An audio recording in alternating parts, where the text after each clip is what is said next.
What is going on, everyone? Welcome to your 79th Java tutorial, and in this tutorial I'm going to show you guys a real quick way on how to create files using Java.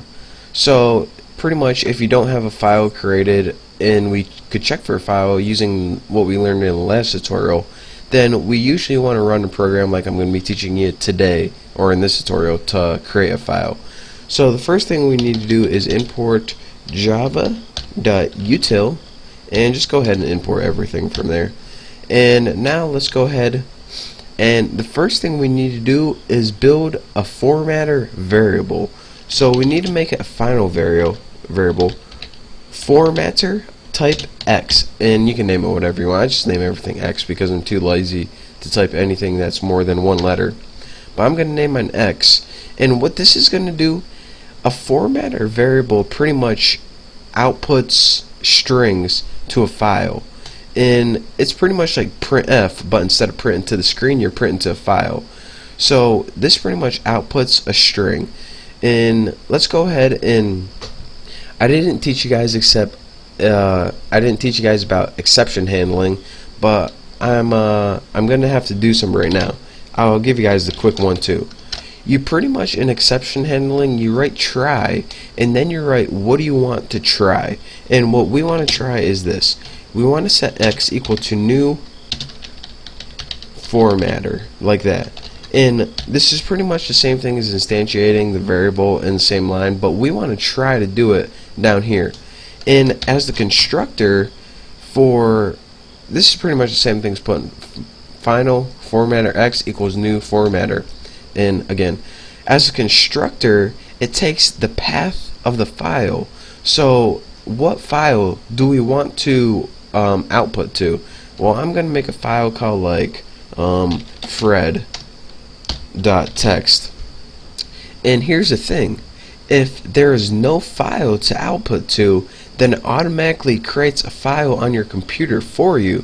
So that is how you can create files on your computer using formatter. So again, let's go ahead, and now that we created a file, we want something to show up in the command prompt to tell us that we did it. So system out println, and let's go ahead and put you created a file.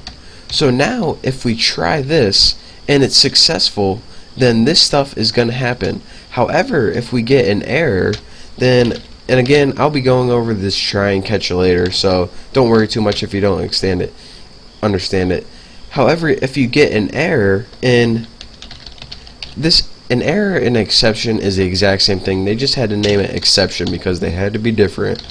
If you get an error, then what do you want to happen? System out println you got an error. So this is pretty much your own way of making custom errors. So you know, if we had an error before, then our program would just start running and we would get a bunch of error messages on our command prompt. But this is a way, if you get an error running your program, that your program doesn't just automatically shut down, and you can actually handle those errors, aka exceptions. Why they name them exceptions, I don't know, it's annoying, but they did it. So I know I didn't teach you guys about try and catch yet, but it's pretty much try this code. If you get an error, do this. Bam, you just learned it in like half a second. So what we're going to do is, let me show you guys right here.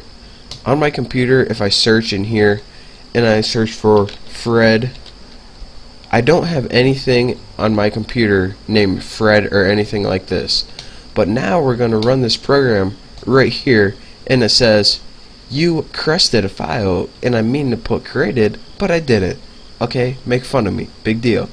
So did we create a file? I mean, all we're getting is this command prompt right here.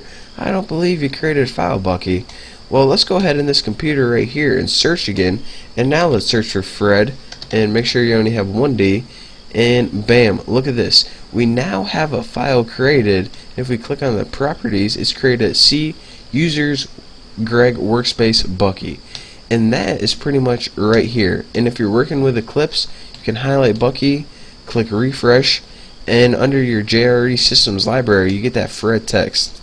And I know I just talked real fast and you guys didn't really comprehend that probably, but I should probably slow it down. pretty much what I'm saying, when you create a file, you created it in whatever directory your program ran from. So if you have this Java program right in your hard drive, then it's going to create this text file right on your hard drive. If you run this Java program from a folder called like apples or something, then it's going to create this text file in a folder called apples. And you can also make an absolute path like this. And you know, well, you guys know how to make absolute paths from last tutorial, to create that file where you want it, like in a folder or something.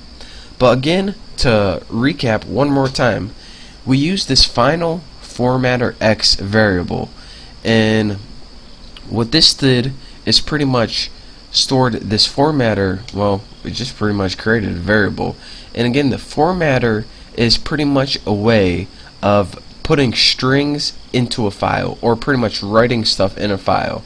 So right now our file is empty, but we're going to be putting stuff in it later. And again, if it couldn't find the file, then it created it, and that's why it created it. And again, if we made an error, then Java makes us handle it in some way. So that's why I need to teach you guys about try and catch. You can catch different types of errors, like if a user tries to divide by 0, or if they are supposed to input a number and they actually input letters or something, then those are the kind of errors you usually want to catch, and you usually want to send them a message like, hey idiot, input a number, not a letter. But for now, we'll just output you got an error. So that is your real quick tutorial on how to create files. We'll actually be clearing this up, and it'll make sense when we create a program. And also your real quick tutorial on exception handling, try and catch. So thank you guys for watching. Don't forget to subscribe. If you're a little confused, don't worry, I'll clear things up for you in the next couple tutorials. But again, thank you, don't forget to subscribe, and I'll see you guys next time.